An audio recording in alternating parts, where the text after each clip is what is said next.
ಬೆಂಗಳೂರಲ್ಲಿ ಒಂದು ಸೈಟ್ ತಗೊಂಡು ಮನೆ ಕಟ್ಕೋಬೇಕನ್ನೋದು ಎಲ್ಲ ಮಿಡಿಲ್ ಕ್ಲಾಸ್ ಜನದ ಒಂದು ದೊಡ್ಡ ಆಸೆ ಆಗಿರುತ್ತೆ. ನಾವು ಹಾಗೆ ಬೆಂಗಳೂರು ಔಟ್ಸ್ಕರ್ಟ್ಸ್ ಅಲ್ಲಿ ನಮ್ಮ ಫ್ರೆಂಡ್ ಒಂದು ಮನೆ ಕಟ್ಟಿಸ್ತಾ ಇದೀವಿ. ಮೇಸ್ತ್ರಿಗೆ ಅಡ್ವಾನ್ಸ್ ಕೊಡೋದ್ರಿಂದ ಹಿಡಿದು ಗೃಹ ಪ್ರವೇಶ ದಿನದ ತನಕ ಎಲ್ಲಾ ವಿಡಿಯೋಸ್ ಈ ಚಾನಲ್ ಅಲ್ಲಿ ಹಾಕ್ತಾ ಇರ್ತೀನಿ. ನಮ್ ಚಾನಲ್ ನ ಫಾಲೋ ಮಾಡ್ಕೊಳ್ಳಿ. ಬೋರ್ ಹಾಕ್ಸೋದಕ್ಕೆ ಬೋರ್ ಪಾಯಿಂಟ್ ನೋಡಾಯ್ತು, ಈಗ ಸೈಟ್ ಕ್ಲೀನಿಂಗ್ ಮಾಡಿಸ್ತಾ ಇದೀವಿ. ನಮ್ಗಾಗಿರೋ ಎಕ್ಸ್ಪೀರಿಯನ್ಸ್ ಮತ್ತೆ ನಮ್ಗೆ ಆಗ್ತಾ ಇರೋ ಎಕ್ಸ್ಪೀರಿಯನ್ಸ್ ನ ನಿಮ್ಮ ಹತ್ರ ಶೇರ್ ಮಾಡ್ಕೊಂಡ್ರೆ ನೀವು ನಾಳೆ ದಿನ ಮನೆ ಕಟ್ಟೋವಾಗ ನಿಮ್ಗೆ ಯೂಸ್ ಆಗುತ್ತೆ ಅನ್ನೋದೇ ಉದ್ದೇಶ. ನನ್ನ ಫ್ರೆಂಡ್ ಈ ಸೈಟ್ ತಗೊಂಡು 2 ವರ್ಷ ಆಯ್ತು. ಸೈಟ್ ತಗೊಳಕ್ಕೆ ಆಲ್ರೆಡಿ ಮಾಡಿದ ಸಾಲ ಎಲ್ಲ ತೀರ್ಸ್ಕೊಂಡು ಈಗ ಮನೆ ಕಟ್ಟಕ್ಕೆ ದುಡ್ಡು ರೆಡಿ ಮಾಡ್ಕೊಂಡಿದ್ದಾನೆ. ಸೈಟ್ ನಲ್ಲಿ ಪಕ್ಕದ ಸೈಟ್ ಅವರು ಮನೆ ಕಟ್ಟುವಾಗ ಹಾಕಿದ ಮೆಟೀರಿಯಲ್ಸ್ ಎಲ್ಲ ಹಾಗೆ ಇತ್ತು. ಅವರು ನಾವೇ ಜೆಸಿಬಿಲಿ ಕ್ಲೀನ್ ಮಾಡಿಸ್ಕೊಡ್ತೀವಿ ಅಂತ ಹೇಳಿದ್ರು. ಜೆಸಿಬಿಲಿ ಕ್ಲೀನ್ ಮಾಡಿಸಿದ್ರೆ ಆಲ್ರೆಡಿ ಇರೋ ಮೆಟೀರಿಯಲ್ ಎಲ್ಲ ವೇಸ್ಟ್ ಆಗುತ್ತೆ, ಎಲ್ಲ ಮಿಕ್ಸ್ ಆಗೋಗುತ್ತೆ, ಅದಕ್ಕೆ ನಾವೇ ಆಳುಗಳನ್ನ ಇಟ್ಟು ಎತ್ತಾಕ್ಸ್ಕೊತೀವಿ ಅಂತ ಹೇಳಿದ್ವಿ. ಆಳುಗಳಿಟ್ಟು ಎತ್ತಾಕ್ಸೋದ್ರಿಂದ ಜಲ್ಲಿ ಕಲ್ಲು ಸೈಜ್ ಕಲ್ಲು ಅಂತ ನಮ್ಗೆ ಒಂದು 10,000 ರೂಪಾಯಿ ತನಕ ಐಟಮ್ ಸಿಗುತ್ತೆ. ಅದಕ್ಕೆ ನಾವು ಅಪ್ಪ ಅವರಿಗೆ ಪರಿಚಯ ಇರೋರ್ನ ಕರ್ಕೊ ಬಂದು ಇದಕ್ಕೆಲ್ಲ ಎತ್ತಾಕಕ್ಕೆ ಎಷ್ಟು ಕೇಳ್ತೀರಾ ಅಂತ ಕೇಳಿದ್ರು. ಅವರು 4,000 ರೂಪಾಯಿ ಕೊಡಿ, ಎಲ್ಲ ಕ್ಲೀನ್ ಆಗಿ ಎತ್ತಾಕಿ ನಿಮ್ ಸೈಟ್ ನ ಕ್ಲೀನ್ ಮಾಡ್ಕೊಡ್ತೀವಿ ಅಂತ ಹೇಳಿದ್ರು. ಸರಿ ಹಾಗೆ ಮಾಡ್ಕೊಡಿ ಅಂತ ಅವ್ರಿಗೆ ಒಪ್ಪಂದನ ಕೊಟ್ವಿ. ಇವರೆಲ್ಲ ಗಾರೆ ಕೆಲಸ ಮಾಡ್ತಾರೆ. ಬೆಳಗ್ಗೆಯಿಂದ ಸಂಜೆ ತನಕ ಬೇರೆ ಮೇಸ್ತ್ರಿ ಹತ್ರ ಗಾರೆ ಕೆಲಸ ಮಾಡಿ ಈ ತರ ಸಣ್ಣ ಪುಟ್ಟ ಕೆಲಸಗಳು ಯಾವ್ದಾದ್ರು ಬಂದ್ರೆ ಅದನ್ನು ಮಾಡ್ತಾರೆ. ಅದಕ್ಕೆ ಬೆಳಗ್ಗೆಯಿಂದ ಸಂಜೆ ತನಕ ಬೇರೆ ಕಡೆ ಕೆಲಸ ಇರುತ್ತೆ. ನೈಟ್ ಬಂದು ಅಥವಾ ಅರ್ಲಿ ಮಾರ್ನಿಂಗ್ ಬಂದು ನಾವು ನಿಮ್ಗೆ ಕೆಲಸ ಮಾಡ್ಕೊಡ್ತೀವಿ ಅಂತ ಹೇಳಿದ್ರು. ಈ ಲೆವೆಟ್ ಆದವಾಗಿಂದ ಇದ್ರಲ್ಲಿ ಆಗಿರೋದೇ ಒಂದೇ ಮನೆ, ನಮ್ದೇ 2ನೇ ಮನೆ. ಆದ್ರೆ ಸುತ್ತಮುತ್ತ ಲೆವೆಟ್ ಗಳೆಲ್ಲ ಚೆನ್ನಾಗಿ ಮನೆಗಳಾಗಿದೆ. ಈ ಲೆವೆಟ್ ಕೂಡ ನೋಡಕ್ಕೆ ತುಂಬಾನೇ ಚೆನ್ನಾಗಿದೆ ಮತ್ತೆ ಸೇಫ್ ಕೂಡ ಇದೆ. ಬೆಂಗಳೂರು ಒಳಗಡೆ ಸೈಟ್ ತಗೊಳ್ಳೋಣ ಅಂದ್ರೆ ಸೈಟ್ ಗಳು ಇಲ್ಲ, ಸೈಟ್ ತಗೊಳಕ್ಕೆ ದುಡ್ಡು ಇಲ್ಲ. ಅಲ್ಲಾಗಿರೋ ರೇಟ್ ಗಳಿಗೆ ನಾವಂತೂ ಸೈಟ್ ತಗೊಳಕ್ಕೆ ಆಗಲ್ಲ. ಮನೆ ಕಟ್ಕೊಡೋದಕ್ಕೆ 2-3 ಜನ ಮೇಸ್ತ್ರಿಗಳನ್ನ ಆಯ್ಕೆ ಮಾಡಿದ್ವಿ. ಅದ್ರಲ್ಲಿ ಒಬ್ಬರನ್ನ ಫೈನಲ್ ಮಾಡಿದ್ವಿ. ನಾವು ಬರೀ ಲೇಬರ್ ಕಾಂಟ್ರಾಕ್ಟ್ ಮಾತ್ರ ಕೊಡ್ತೀವಿ, ಮೆಟೀರಿಯಲ್ ಎಲ್ಲ ನಾವೇ ಹೊಡ್ಸಿ ಮನೆ ಕಟ್ಟೋ ತರ ಪ್ಲಾನ್ ಮಾಡಿದೀವಿ. ಮನೆ ಕಟ್ಟೋದಕ್ಕೆ ಮೇಸ್ತ್ರಿ ಅಂತೂ ತುಂಬಾನೇ ಇಂಪಾರ್ಟೆಂಟ್. ಅವ್ರು ಕರೆಕ್ಟ್ ಆಗಿದ್ರೆ ಎಲ್ಲಾ ಕೆಲಸನೂ ಕರೆಕ್ಟ್ ಆಗಿ ನಡೆಯುತ್ತೆ ಟೈಮ್ಗೆ. ಇವರು 35,000 ರೂಪಾಯಿ ಹೇಳಿದ್ರು ಚದ್ರಕ್ಕೆ, ಬಟ್ ನಾವಪ್ಪ ಮಾತಾಡಿ 33,500ಕ್ಕೆ ಓಕೆ ಮಾಡಿದ್ರು. ಅವ್ರಿಗೆ ಟೋಕನ್ ಅಡ್ವಾನ್ಸ್ ನ ಕೊಟ್ಟು ಸ್ಟಾರ್ಟ್ ಮಾಡೋ ಡೇಟ್ ನ ಹೇಳಿದ್ವಿ. ಈ 33,500ದಲ್ಲಿ ಎಲ್ಲಾನು ಇನ್ಕ್ಲೂಡ್ ಆಗುತ್ತೆ. ಪ್ಯಾರಾಪೈಟ್ ವಾಲಿಂದ ಹಿಡಿದು ಮೇಲೆ ಮಡ್ಡಿ ಎಳೆಯೋ ತನಕ ಎಲ್ಲ ಇನ್ಕ್ಲೂಡ್ ಆಗುತ್ತೆ. ಆದ್ರೆ ಸಂಪು ಮಾತ್ರ ಎಕ್ಸ್ಟ್ರಾ ಲೇಬರ್ ಕೊಡಬೇಕು, 1 ಚದರದ ಲೆಕ್ಕ ಕೊಡಬೇಕು.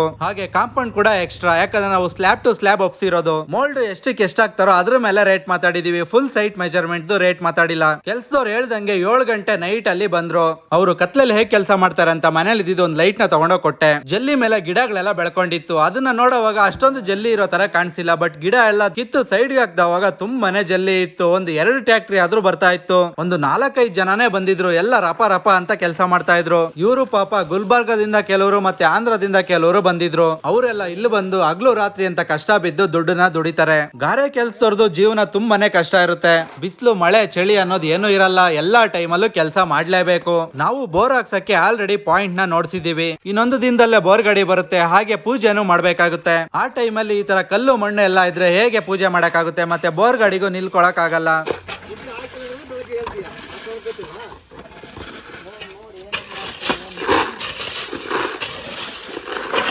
ಒಂದು ಮನೆ ಕಟ್ಟಿ ಪೂರ್ತಿ ಆಗ್ಬೇಕಂದ್ರೆ ಅದರಲ್ಲಿ ಕೆಲಸ ಮಾಡೋರು ತುಂಬಾನೇ ಜನ ಇರ್ತಾರೆ. ಒಂದು ಮಣ್ಣು ಕೆಲಸ ಮಾಡೋದ್ರಿಂದ ಹಿಡಿದು ಗಾರೆ ಕೆಲಸ ಮಾಡೋರ್ ತನಕ ಎಲ್ಲಾನು ಮುಖ್ಯನೇ. ಒಬ್ರು ಲೇಬರ್ ಕರೆಕ್ಟ್ ಟೈಮ್ಗೆ ಇಲ್ಲ ಅಂದ್ರೂ ಆ ಕೆಲಸ ನಡೆಯಲ್ಲ. ಅದಕ್ಕೆ ಎಲ್ಲಾ ಫೀಲ್ಡ್ ಅಲ್ಲೂ ಮೆಷಿನ್ ಗಳು ಬಂದು ರಿಪ್ಲೇಸ್ ಮಾಡಿದೆ. ಬಟ್ ಆದ್ರೆ ಈ ಗಾರೆ ಕೆಲಸದಲ್ಲಿ ಯಾವ ಮಿಷಿನ್ ಗಳು ಬಂದಿಲ್ಲ. ಈ ವರ್ಕರ್ಸ್ ನ ರಿಪ್ಲೇಸ್ ಮಾಡೋದಕ್ಕೆ ತುಂಬಾನೇ ಕಷ್ಟ.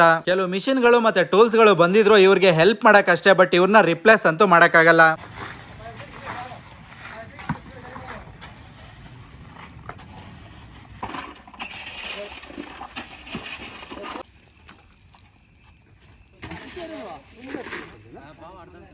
ಅಷ್ಟು ಚಳಿಲು ಪಾಪ ಇವ್ರಿಗೆ ಮಾಡ್ತಾ ಇರೋ ಕೆಲಸಕ್ಕೆ ಶೆಕೆ ಕಿತ್ಕೊಳ್ತಾ ಇತ್ತು. ಅದಕ್ಕೆ ನೀರನ್ನ ತಂದ್ಕೊಟ್ವಿ. ಒಂದು 80% ಕೆಲಸನ ಮುಗಿಸೇ ಬಿಟ್ರು. ಆದ್ರೆ ಇನ್ನೊಂದು 20% ಬಾಕಿ ಇತ್ತು. ಕತ್ಲಲ್ಲಿ ಕ್ಲೀನ್ ಆಗಿ ಮಾಡಕ್ಕಾಗಲ್ಲ, ಬೆಳಗ್ಗೆ ಬಂದ್ ಮಾಡ್ಕೊಡ್ತೀವಿ ಅಂತ ಬೆಳಗ್ಗೆ ಬಂದು ಮಾಡ್ಕೊಟ್ರು. ಸೈಟ್ ಅಂತೂ ಕ್ಲೀನ್ ಆಯ್ತು, ಜೊತೆಗೆ ನಮ್ಗೆ ಮೆಟೀರಿಯಲ್ ಕೂಡ ಸಿಕ್ಕಂಗಾಯ್ತು. ಈ 30-40 ಸೈಟ್ ಅಲ್ಲಿ ಇನ್ನೊಂದು 10 ತಿಂಗಳ ಆದ್ಮೇಲೆ ಒಂದು 3 ಅಂತಸ್ತಿನ ಮನೆ ಇರುತ್ತೆ ಅಂದ್ರೆ ನಂಬಕ್ಕಾಗ್ತಾ ಇಲ್ಲ.